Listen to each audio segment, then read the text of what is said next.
Welcome to the Real Talk Elgin podcast with Heather Keller from the Keller Group of eXp Realty. Heather is a leader in real estate sales and a short sale expert with over 15 years of experience. Heather is on a mission to personally help 100 families avoid foreclosure this year. The Real Talk Elgin podcast is your place to get up-to-date information on real estate trends and learn about the industry. Real Talk is recorded live at the WRMN studios in downtown Elgin.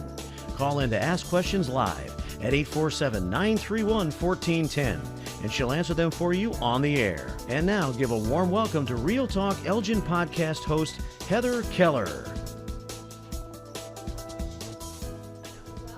I am your host of Real Talk, Heather Keller, licensed real estate broker with eXp Realty.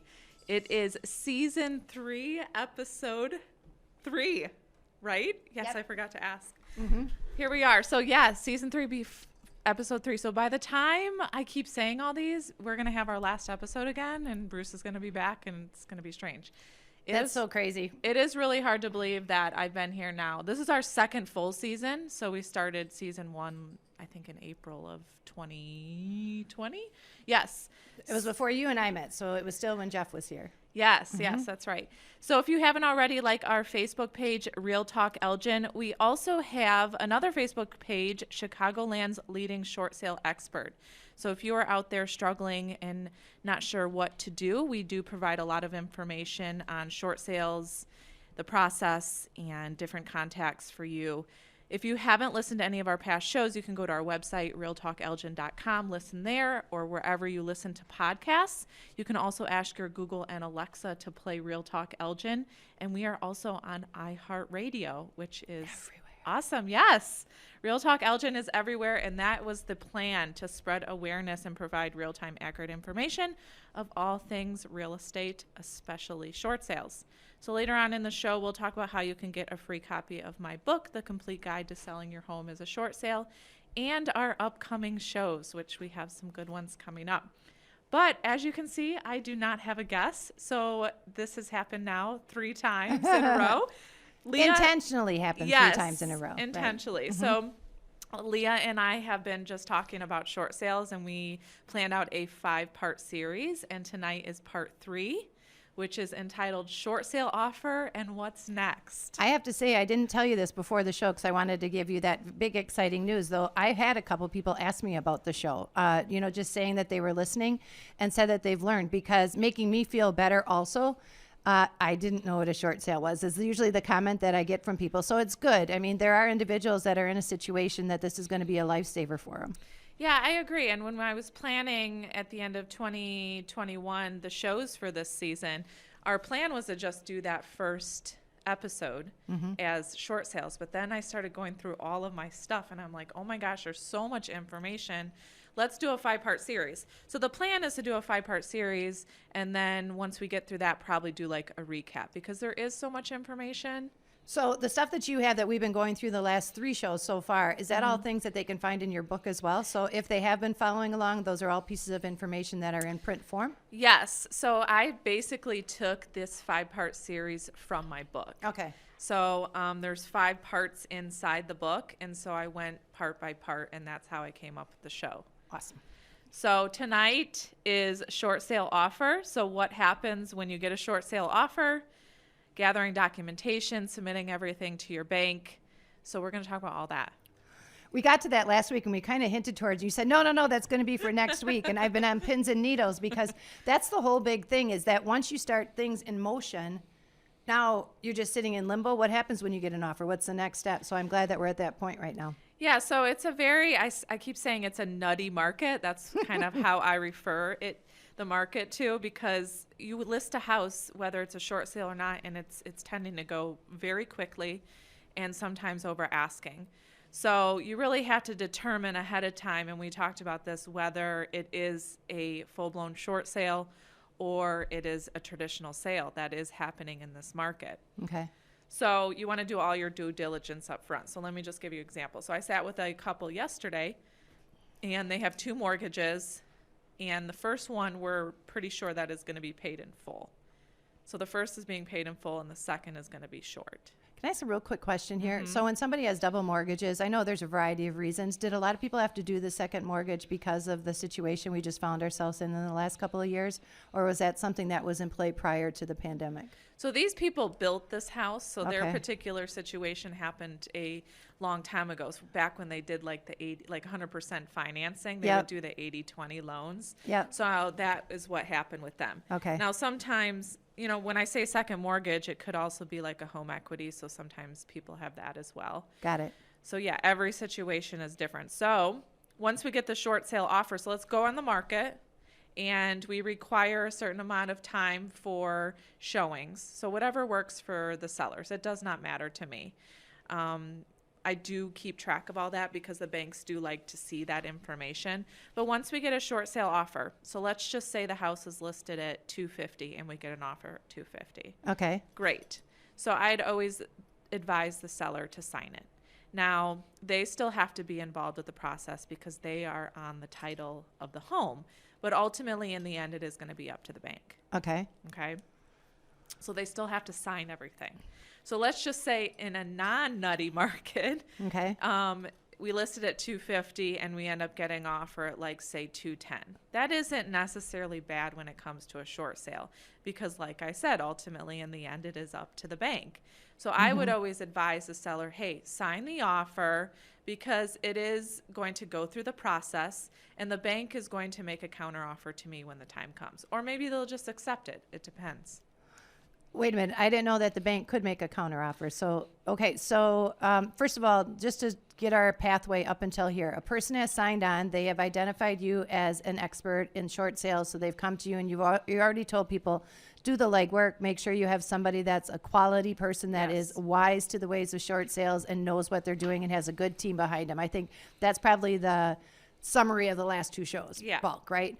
So now they've signed on with you. Did they sign something for you? There's no money that they have to pay, but they've said, I agree for you to represent us in this short sale process. Is that a document that they sign before this offer ever takes place? Yeah, so I do sit down with the sellers prior to listing the house. So I need to go to the house. I sit down with them there, and that's where we go over all the paperwork. So there's a listing agreement, an addendum, disclosures. Even though the property is being sold as is, we still have disclosures. The disclosures are only between buyer and seller. Okay. They don't go to the bank. Okay. And a couple of other miscellaneous items. But when they sign the listing agreement, that is basically saying, okay, Heather's coming on board to list the house and negotiate the short sale.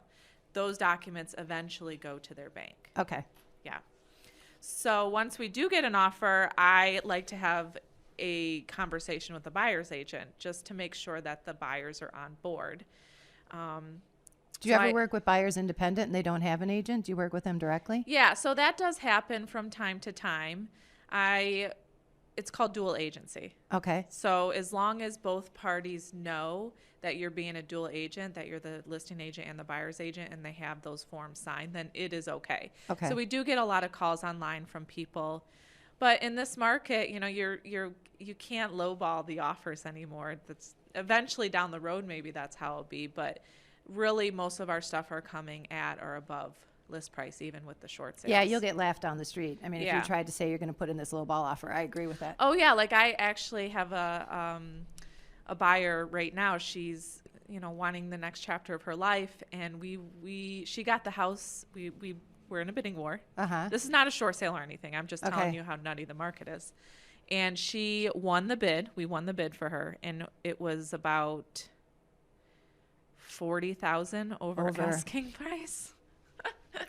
It's kind of like our bidding for bargains. You know, people especially if they get in that game and you do that bidding war, it's like, Yeah. gosh darn it, I want it. That can hike up very, very fast, very quickly. Yeah.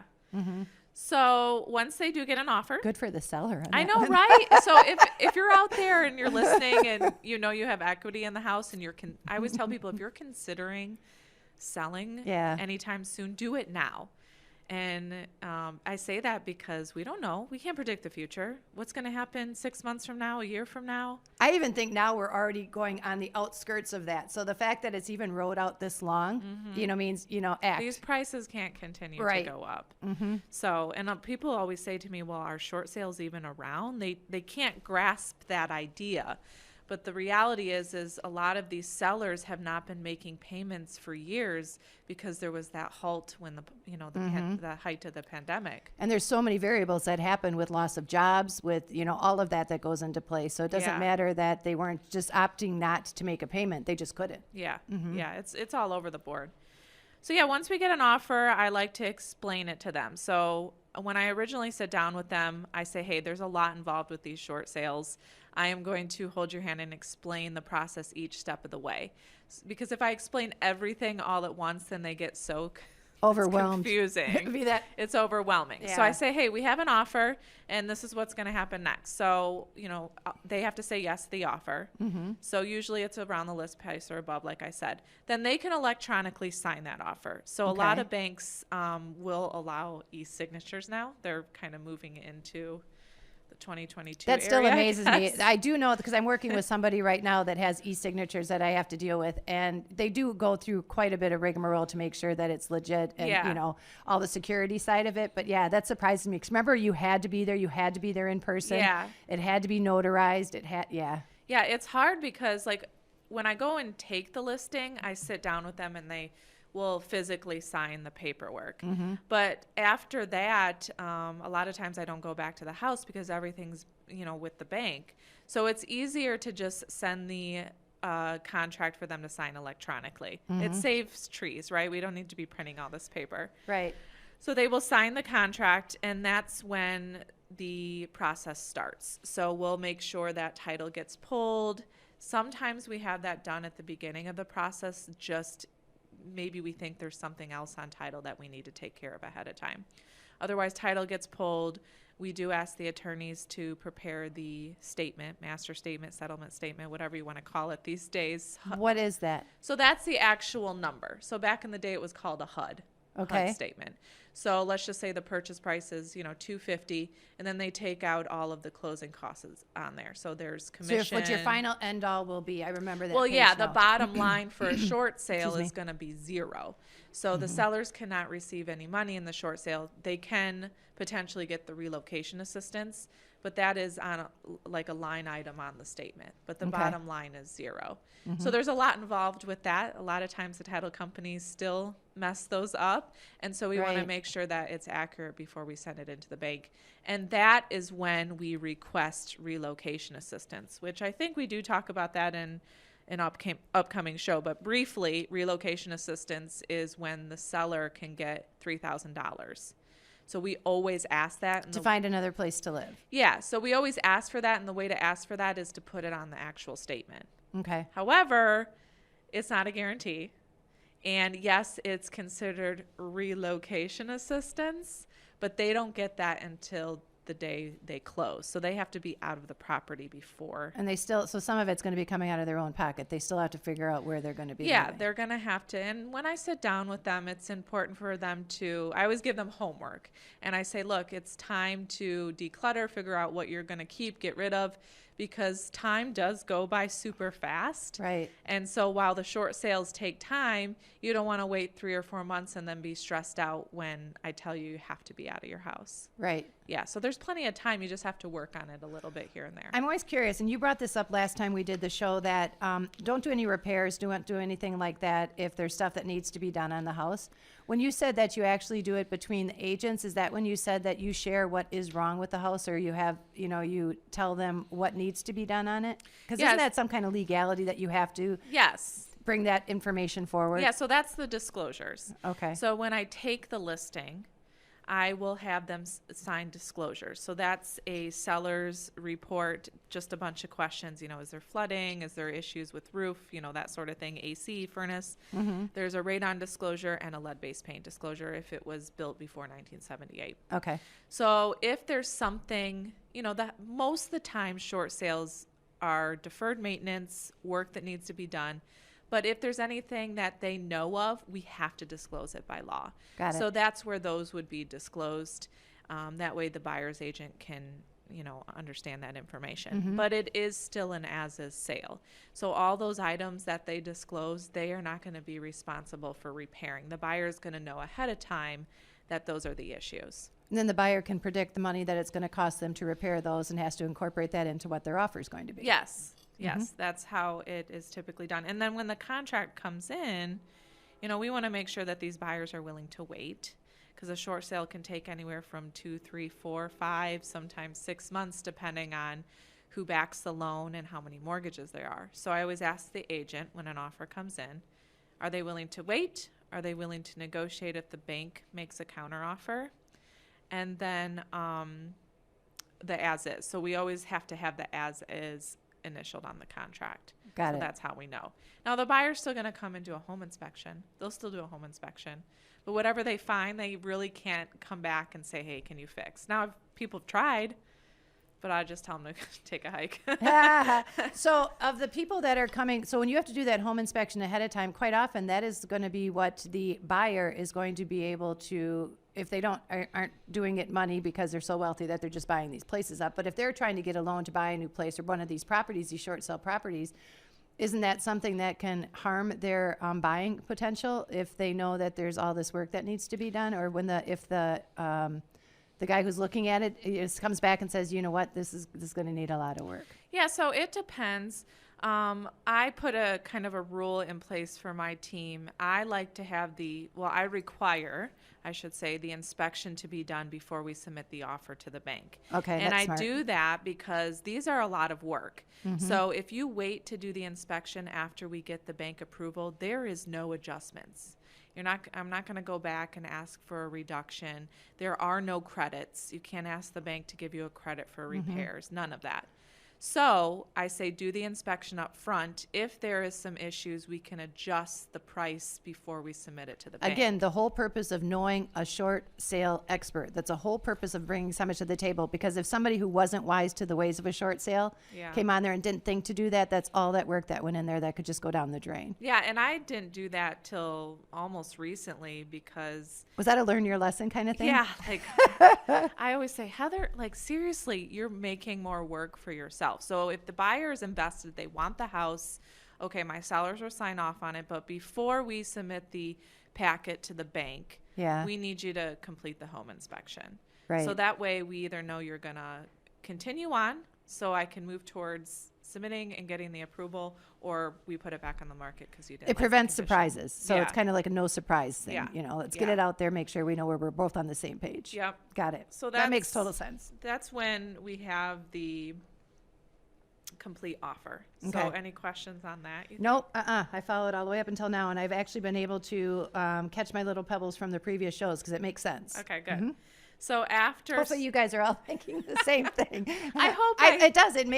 That's why I always ask questions, and some of them might, be a little bit out there, but I always think if I'm thinking of it, other people are too. So hopefully I'm the voice of you. Yes, that's why I wanted to have this 5-part series. So after we sign the offer, it is then going to be marked contingent on the MLS. And we don't do any more showings because we're collecting earnest money from the buyer. They're going to do their home inspection. And the bank is only going to look at one offer at a time. So that's a little bit different than if it was an REO. Okay, so first of all, MLS. So MLS, multiple listing service. That's where all the houses get listed. Okay, got it. So that gets marked contingent. Okay. Mm-hmm. And then, what? I just lost my train of thought. No, you're saying MLS, or then it has another acronym that you used under there. So if it goes in and they say that's where all of the sales go in. It's going to be marked contingent. Right. So there's going to be no more showings. We're going to complete the home inspection, all of that, okay? So once we do that, then we're going to start collecting documentation, which can get a little tricky. Okay. So sometimes the bank will ask for a bunch of stuff. Sometimes they won't. It really just depends on who the bank is and what type of mortgage you have. Okay. So it can vary that much? I would think there would just be a standard line, I suppose, whoever bank you went through. And what you mentioned before, though, it depends if you know Fannie Mae or if you have any of those different types. Yeah, the requirements are different. Yeah, so here's the crazy thing. So I've been doing short sales now for almost 15 years, and we have, I think, about 8 pages full of banks, all the banks we've worked with. I know, right? Yeah. And their emails, phone numbers to like the loss mitigation or short sale department, because you have to call that department versus like customer service. Plus, like I said, email, their phone numbers, fax, because sometimes they still require a fax. And then every single packet for each Every bullet bank. point of what they need to have Yes. and what's required. Yep. So when somebody tells you what it is and you know it's one of these horrendous banks, you just go, oh. Yeah, Yeah. I do. Like I don't love Rushmore. Rushmore is just, their packets are like 20 pages long. Some banks are just easier to work with than others. I think a lot of the older banks stick with the old habits, so they figure have as much paperwork as you can. Some of the newer banks are a little bit more streamlined, I feel. Actually, I remember what I was going to say. So once an offer comes in, they electronically sign it. But there are 2 banks that still require wet signatures. Okay. So that means everyone has to literally physically sign it versus electronically. And that's PNC and Bank of America. Got it. I'm not necessarily hating that, but to be quite honest with you, I know it speeds it up and it expedites the process. But yeah, have you ever had it where somebody had a loan and because it was an electronic signature, somebody else just did it for them and it moved faster and they weren't really in agreement? No, I don't think so. Better knock on wood or something now that I say that. Yeah, because that's the only thing that you ever worry about. Because obviously typically if there's 2 people that are on the mortgage, if it's a 2-person home, then they're both on it. So they each have to sign it themselves. Right? Yeah, so normally we have 2 separate emails. Got it. So like, Leah has an email and your husband has an email. So it would go to whoever's first would sign it electronically, then it goes to the second person. That's how we do it. Now there's some couples who they share an email. So, unfortunately, I'm not going to drive all over Chicagoland to get an offer signed. I really need it to be done electronically. No, that I get. I mean, and it's honestly, it's a point of getting these people moved through the process as fast as possible, too. So that also speeds up that effort. Yeah, because once they sign a contract, then we have to order title. I would say by the time the contract is signed and we have to collect paperwork and prepare the packet and all that, it is going to be at least a week or 2 before the bank even sees the offer. Really? Yeah. Yeah, because I suppose they've got other things on their plate. I mean, they probably choose. Is there a certain day of the week that it's better to put an offer through than not? No, but we do call certain days for the banks, and I'll talk more about that. But no, we submit all the time. We don't do it on the weekends, though. Okay. Some banks will still have the email and fax and stuff going on the weekend, but we do prefer to submit it during the week. So that's typically what we do. Okay. So after we get the offer, then we collect the documentation. So let's talk about that. Now, ahead of time, when I meet with them, they will sign an authorization. It's called Authorization to Release Information. Okay. Allowing my team and I to speak on their behalf because they're not going to want to deal with the banks, correct? Right. So that document is going to allow my team to call the bank and get information and proceed with the short sale. So that is signed ahead of time and gets sent to the bank. But you're going to get another email from my transaction coordinator, or this is how it should be. You'll get an email after you get an offer of all the additional documentation that your lender is requesting. Okay. Got that? Got it. Yep. So that is another reason why to hire a short sale expert, because they're going to know how your bank wants to proceed with the short sale and what documentation is needed. Can you imagine if it was like if you didn't have it satisfactory the first time and going through it over and over? Yeah. It'd be a nightmare. If you do not submit a precise packet, it's not happening. So we are going to talk about the documentation and what happens after that, after the break. We'll be back with more Real Talk with Heather Keller.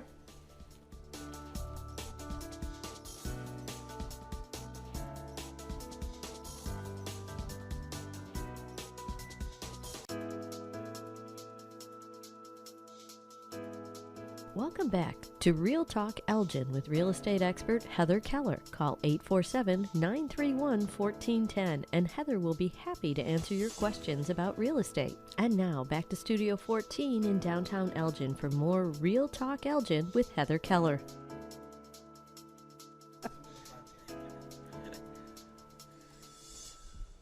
Welcome back. Those breaks are always super short.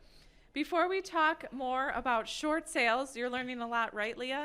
I am. And it actually is all making sense. I don't have a lot of notes this time because I'm following along quite fluently. I'm happy. Awesome. Okay, so before we talk more about the documentation and what's needed for a short sale packet, I want to make sure that anyone who would like a copy of my book, The Short Sale Guide, to please go to realtalkelgin.com. You can click on short sale booklet at the top right corner. It will take you to my website and you can fill out the form. So if you're here locally, we can mail or drop off a copy to you. This is basically how a short sale works from start to finish. So if you've been listening to our 5-part series, again, this is part 3, it basically goes through the book that way. If you're out of state, a short sale still works no matter where you are at in the United States. It works. It just depends how, some states are judicial, some states are non-judicial.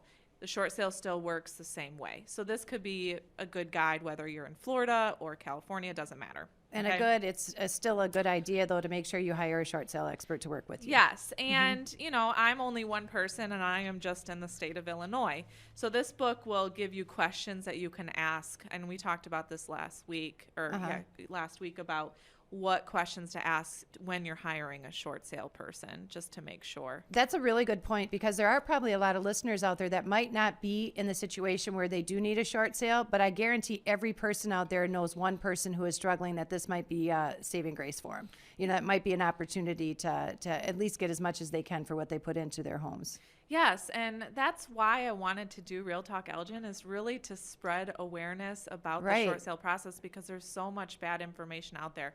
But I am willing to send the book no matter where you are at in the United States. You can fill out that form, or you can also text 224-407-2220 or email info@tkghomes.net.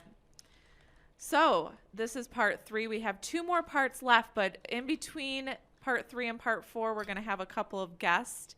I kind of miss having someone right there in the chair. So Adil, I'm not cutting it for you, huh? No, we love Adil. We love Adil. Yes. We love all the guests coming in here. Adil is coming back, and we're going to talk about alternatives to foreclosure. So let's just say you're listening to this 5-part series, and you really, really want to try to keep the home. Mm-hmm. You want to do all your due diligence up front to make sure that's a possibility. So we'll talk about those options. And then if the only last option is a short sale, Adil and I will talk about that as well.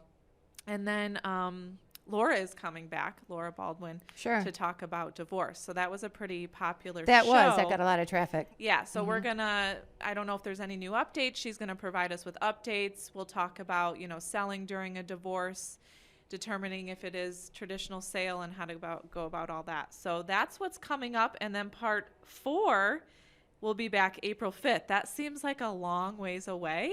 Right. But we have those 2 people in between. Time is going so fast anyway. We're almost going to be coming up to tax season, and how that all becomes relevant in all of this as well. And I'm super excited because March 13th is the time change. So by the time we come back for part 4, hopefully it will be kind of light out. Yeah. And then we'll do part 5 on May 3rd. And that is and then a couple of guests after that. And that will wrap up the first half of 2022, which is insane.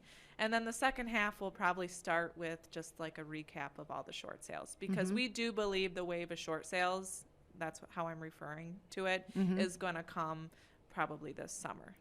How far has it moved, or how rapidly has it picked up now that they've kind of lifted those, I don't know if I would want to call them mitigations, but they lifted all those rules when people were able to kind of hold off on their mortgages. Now a lot of that has gone to the wayside. So how has that picked up speed when it comes to selling homes, or people losing their homes, or foreclosures and all that? So it has picked up. I'm getting a lot of calls, and I think people are realizing that they have to call ahead of time. So I think when we first started season 3, so like 6 weeks ago or whatever, I was getting a lot of calls from people that it was too late. Yeah. And that's what I don't like to see, because I want to be able to help everyone, but I can't if you're waiting the last minute. And they always say, well, I was talking to the bank and trying to work something out.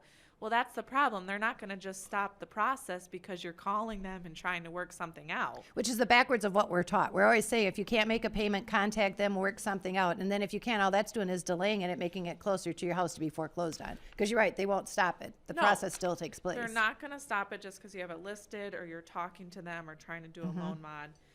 Now, they may halt things a little bit, but remember, the moratoriums were put in place. So a lot of people haven't made these payments 2, 3, 4 years. If you were about ready to get served papers right before the pandemic hit, that was stopped.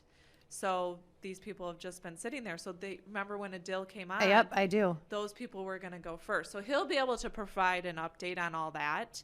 So things have definitely picked up. But Illinois, the foreclosure process has to go through the courts. Did you say last week too that Illinois is the highest? Yeah. So you know what? I checked this pretty much every day I just refresh my computer because I'm like kind of a geek when it comes to like just like data and all that. I love it. We are number 3 now. So number 1 is Nevada. Okay. And number 2 is Florida. Got it. Okay. So, and number 3 is Illinois. And then there's some other sprinkles in there. Let's see, I think South Carolina, New Jersey, Indiana, Ohio. I know Ohio is pretty high up there. So, yeah, that's what we got going. I know, right? Crazy. Ohio. Ohio. Yeah. All right. So we left off. You were talking about where we were at on the paperwork coming through, and we've already had an offer, and now you've talked to the bank and you found out exactly what your requirements were going to be and what type of paperwork you had to have prepared. Yeah, so that's why I said it is very important to, and another great reason why, to hire a short sale expert. Like my team and I do not have to call the bank and say, hey, what paperwork are you requiring? We already have all that. What'd you say, you have like 50 some banks or something like that? That you know of? I mean, I should have Bonnie count. I think it's like 80. There's like 8 pages worth of banks. Yeah, we've literally dealt with all of them. So each lender is different as far as like what they're going to request. So let's just give a general overview. So most short sale lenders have like a typical what they're going to ask for. Okay. So that would be 30 to 60 days of pay stubs, 2 to 3 months of bank statements, 2 years of tax returns. And most want those signed. And then a 4506T. Do people try and give tax returns that were just like, well, maybe this is one that was? They don't have them signed? Well, no, they don't sign them because I think nowadays you can electronically sign. And so people don't save the final contract. Yeah, that's true. So if we get an unsigned tax return, we submit it and kind of wait for the bank to tell us if it needs to be signed. But yeah, they'll ask for 2 years tax returns, a 4506T. What's that? 4506T. So that you will sign those if you go and get a mortgage too. That's just allowing the bank to be able to go to the IRS and get information on your taxes. Okay, disclosure. So there's no fee, for any of that. The bank does it if they want. It's just a common form that they have to sign. Got it.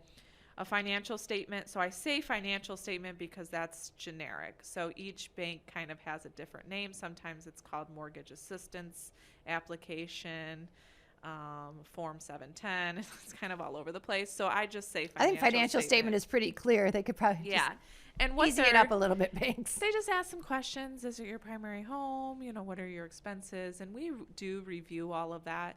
If you have a question, we're there to answer it. But we just want to make sure that all the expenses are on there and then your income. And then they'll also ask for a hardship letter.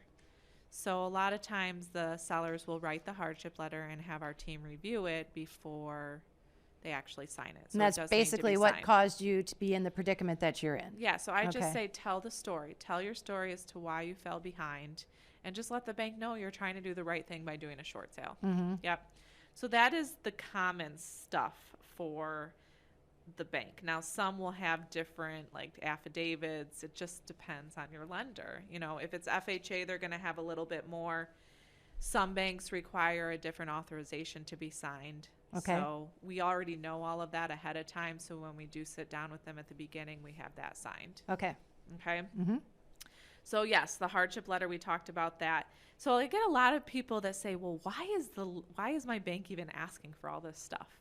It's just their procedure. Okay. So when you go to get a mortgage, you have to provide all that information to see that you qualify for the mortgage, right? Right. They have to have all this information on file, especially for like the end investor, just to show that you can't pay it anymore. So we're now trying to get you out of that mortgage. So most banks are requiring this information. That makes total sense to me, though. I mean, they're your representative when it comes to be whoever the actual lender is, right? I mean, they're the representative for the people that are owning of the loan, right? Yeah. The bank is, It's really nice when we have, like sometimes Mr. Cooper, which that's a bank servicer.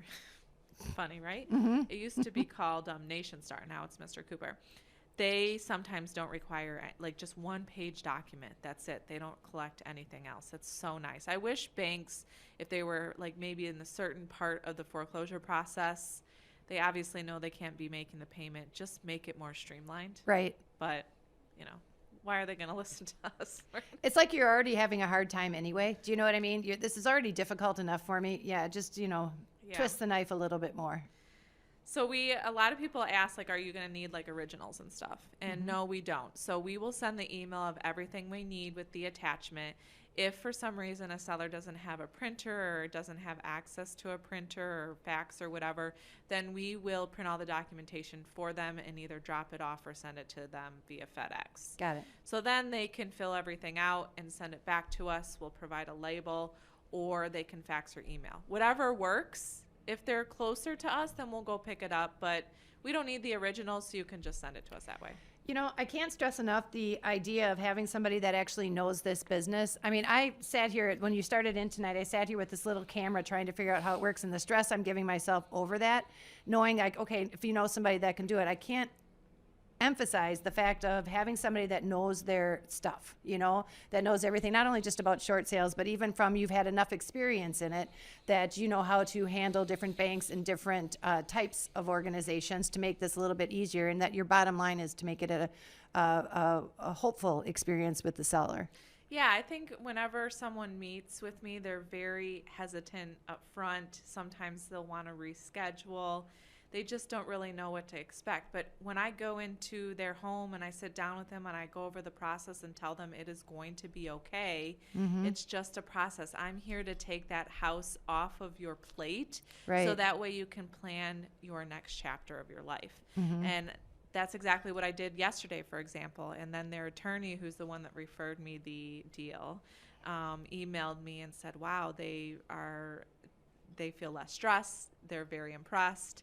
And, you know, the wife was very stressed out and there's a lot going on. And I try to tell people, don't worry about the house. Just let me handle all of that. You know, I can't even, she probably had tears, you know, when you know that it's something that's boiling up and you're just stressing out it so much. And if somebody can just, even the point of saying, I'm here to help. You don't really get somebody that's going to verbally present to you and say, I'm here to help. You know, I think that's awesome. Yeah, okay. Thank you.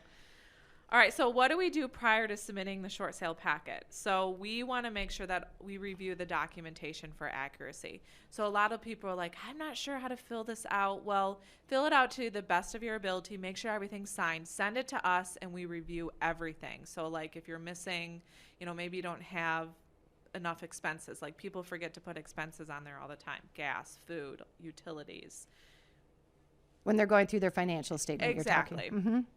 So we just want to review all the documentation for accuracy, and then if anything's missing, we want to make sure that we collect that from you pretty quickly, so that way we can submit a clean and concise packet to your bank. And I also feel you're kind of presenting them in the best light, you know, for this purpose, you know, to make sure this is what their expenses are. They just can't afford this mortgage anymore. Yep. So you want to make sure it's legit. I review all of the income and expenses, but I don't do a lot with submitting the packets now. My transaction coordinator, Bonnie, she's fabulous with that. Okay. So she does a lot of that. That's why I took a lot of notes and I'm like looking at it. But yeah, so we make sure that the packet is clean and concise. So let's talk about what is exactly in a short sale offer packet. So I talk about a short sale offer packet all the time. So that's what Bonnie prepares and she sends it off to the bank. So we send, I'll review it. So we have an authorization to release information. Then we have the listing agreement. That's the agreement that they sign at the beginning, allowing me to list the house. This is when the bank is going to see it. Okay. They don't see it. I don't submit it ahead of time because that's not complete packet. I want to make sure everything's there once we get an offer. The only thing the bank sees ahead of time is the authorization because we want to be able to speak on their behalf. Got it. Got it? Okay, so authorization, listing agreement. The listing addendum is just allowing us to list it as a short sale. So it's like a short sale addendum for the listing. We then also print the MLS listing sheet because the bank wants to see that it's contingent on the market. Anybody who is going through this too, listen specifically to what Heather is saying, because I feel that this paperwork probably reads like Greek, and the fact that you're defining what each one means is to me important. Yeah. And so then we have the MLS listing sheet. Some banks will require the actual history of the property. So if like you have a Fannie Mae loan and it gets done through HomePath, they will ask you to upload the MLS listing sheet as well as the MLS history. They want to see how long it's been on the market. Okay. And then we have... Does that make a difference? It if does. It's been on the market a while? It does. Yeah. So sometimes banks like to have it on the market through the weekend, like 7 days. Uh-huh. So like, for example, the house that we put up today, even if we get an offer tomorrow, more than likely we would wait till like next Monday to accept something, just to give that 7 days. Got it. Yeah. Okay. Again, every bank is a little bit different. So then after the MLS listing sheet, then we had that financial statement that I was referring to. Right. The hardship letter. Mm-hmm. And then that's where after that, we insert the pay stubs, bank statements, tax returns, a 4506T, and then we want to include the contract addendum, which is just stating that all parties know that it's a short sale. Mm-hmm. And then the bank also wants to see a pre-approval letter from the buyer if they're getting financing or if it's cash proof of funds. And then that goes through a whole history of where their cash is coming from, just like anybody buying a home. Yeah, so I actually do not review the offer with the seller until we make sure that their financing is in place, or if they have the cash. Like, so the bank wants to see if it is cash, that they have the name matches the contract, Okay. and that was submitted within the last 30 days. So Okay. if you're submitting a proof of funds for 6 months ago, they're going to say no. You know, they want something more recent. Yeah. Mm-hmm. Got it. And then at the very end, we send in the master statement, settlement statement, HUD, whatever you want to call it. That is all the numbers. That's what we were referring to. That's where all the numbers are. That's where we ask for the $3,000 in relocation assistance. Okay. And then after that's been submitted, what happens? Well, we submit that entire packet, which could be, I don't know, sometimes 100 pages. Well, yeah, that's why it's important that you explain this. It's kind of like we have an agreement, and it's so Greek. If anybody, the layperson, would read it, that's why I like somebody that can say, you know, that's all this Yeah. means. This means this. You Yeah. know, that's what you need help with. It's a lot, and actually sometimes it's too big of a file that we have to submit it in two different packets. Okay. So because the packets are so large, a lot of times the banks don't get all of the information. So once we submit the packet, then we need to follow up with the bank. So typically we call banks to get updates on Tuesdays and Fridays. Those Okay. are our bank calling days. I would always recommend calling first thing in the morning. So sometimes we get busy and we can't call first thing in the morning, and when we call in the afternoon, you could wait on hold for like 45 minutes. Yeah, be the first one on the bell. Mm-hmm. Yeah, so call them first. So like the packet we submitted, what's today? Today's Tuesday. Tuesday. Sorry, so today's Tuesday. So with the packet we submitted today, Uh-huh. we would just wait and call them on Friday to see if they got it. Okay. So that's our first call. Hey, did you get the short sale offer packet? Has it been reviewed? Is anything missing? So sometimes a bank will want more information. You know, maybe they want a HOA statement or the tax bill. Sometimes they want to see a copy of my real estate license. But the general packet is everything that I just Got was it. talking about. Okay. So we do call the banks every Tuesdays and Fridays. This is when we start the process with the bank. So they have everything in place, and we like to call twice a week just to keep things rolling. You know, we want to make sure it's moving through the process, because what people don't realize is we're not the only ones trying to get this done. Mm-hmm. There's thousands and thousands and thousands of other negotiators and offers that are coming through that the bank has to, you know, Top of mind process. awareness. You're trying to say, Yeah. come on, let's keep rolling. We're going to follow up with you and let them Yes. know that. So we want to make sure that all the documents are there. And so each bank runs a little bit different, but we want to make sure that it's a complete packet. Once it's a complete packet, sometimes before, they will order an appraisal on the property. And that's something that we're going to talk about in another part, because those can be complicated as well. But yeah, so that's done on Tuesdays and Fridays. Okay. So after we call the banks, we want to make sure that everyone's updated. So, you know, the buyers are waiting for this house. The sellers are anxious, you know, how long is this going to take? Mm-hmm. So it's very important to keep all parties updated throughout the process. The worst thing you can do is be worried and concerned about something and have to wait out a weekend because somebody didn't get back to you to give you a status. Yeah, so we try to give every time we call the bank, we'll give an update. So it's Tuesdays and Fridays. Yep. Now, let's just say one Friday we're not going to be around or whatever. Or sometimes, like, for example, President's Day is coming up on Monday. Mm-hmm. Well, if we call the bank on Friday, the banks probably aren't going to be open on Monday, so we're not going to call on Tuesday. Right. So we'll just let everyone know, because we Mhm. want to keep all parties happy. You know, we want to make sure the buyer's satisfied with the process, and Mhm. if they have any questions, then their agent can contact us. And then we want to make sure that the sellers know what's going on. Do you find there's a common issue that if somebody is not, or they're claiming to be a short sale expert, where they fault the most? You know, what seems to go by the wayside that's really important that has to be done correctly? Everything. Well, the reason I say that is because everybody's going to say that they're an expert in something, right? You know, they want to have the business. So you had mentioned, you know, a couple of things to watch for to make sure that this person does have experience. You know, ask them about their team, ask them about all these little details. Everybody want to cut corners. So I think sometimes just having some kind of review or positive review. It sounds like a terrible word, but I would imagine you had people that you could suggest or they speak with. Yeah, I mean, I have plenty. I've never actually had someone say, hey, can I speak to a past short sale client? I think it's because once I go and sit down with them and I'm going over the information and the process. You're selling it yourself. I mean, Yeah. that tells you right there. You Yeah. have somebody that's concerned and you know that's going to be on your side. And plus I have the book, which I had this book now for I think it was 2017. I'd have to look. That's crazy. 5 years now. Mm-hmm. And so this is pretty much what I use to just give to everyone. So it's The a street great cred. it's a great resource to have. Yeah.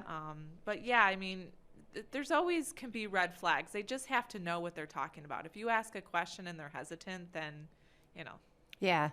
You can tell that there's going to be problems down the road. Yeah. Got it. Yeah. Okay. So the book and what we go back to the part 2 of this series, and we talked about the questions that you can ask. Yep. Those are very, very important. If you're in the Chicagoland area, I would love to talk to you about your situation. Maybe you're just now 30 days behind.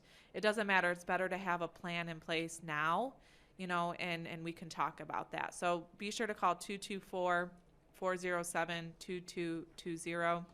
Again, that's 224-407-2220. Or if you prefer to email, you can email info@tkghomes.net.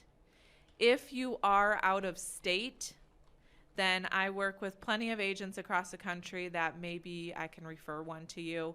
But if you go back to listen to part 2, it will have questions that you can ask these agents to make sure that they know what they're doing. Mm-hmm. Or just get a copy of the book. There's questions in here as well that you can ask.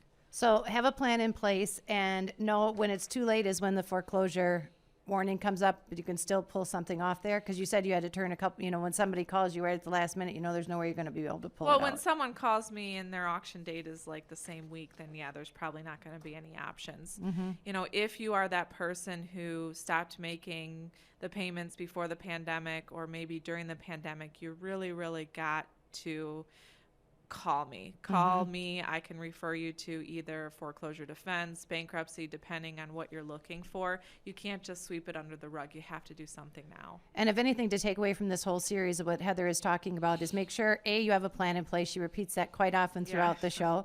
And B, know that if you've been in the process leading up until now, now's the time to call. Do it sooner than later. Otherwise, you're going to be out of luck. And I like the idea of somebody at least having a positive outcome. You know, things are so tough for everybody in all different ways right now. So at least it's nice to know you can get some kind of person on your side instead of feeling it's you against the world. Yeah, and it's, you know, it's daunting, but there's life after a short sale. So once we get this done, these people's credit are going to be better. They can go and rent for a while. And if they decide to buy, then, you know, they can buy. A lot of people are actually leaving Illinois. Yeah, I don't blame them.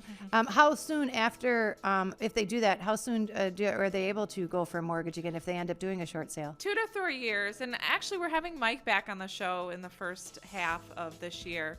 So yeah, we'll be back soon for part 4 and part 5, which is going to be negotiations and the approval letter and how to get the short sale actually closed. So again, listen to all of our shows, realtalkelgin.com. We'll be back soon, and thank you for coming on.